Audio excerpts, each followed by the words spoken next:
வாடகை வீட்டுக்காரன் வாஸ்து சாஸ்திரம் என்ற பெயரால் விரட்டினான். ஓடினேன். அதிர்ஷ்டக்கல்காரன் என் பணத்தை அபே செய்ய முயன்றான். ஓடினேன். தாடி வைத்த சாமியார் என் தம்பிடிக்கு வேட்டு வைத்தான்.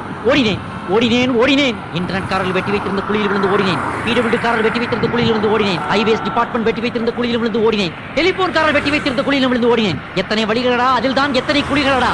ஓடினேன் ஓடினேன். சென்னையின் எல்லை வரை ஓடினேன். அங்கே கடல் இருந்ததால் திரும்பி வந்து விட்டேன். பாவம், என் வாழ்க்கை ஆகிவிட்டது ஒரு கூவம்.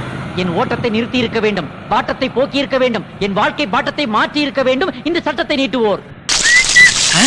என்னப்பா இது? ஏன்பா வீட்டுக்கு வெளியில காவேரி ஓடுது, வீட்டுக்குள்ள பாத்ரூம் கட்டி வச்சிருக்கு, அங்கெல்லாம் குளிக்காம நடு வீட்டுல நின்னு குளிக்கிறியே, உனக்கு அறிவில்ல?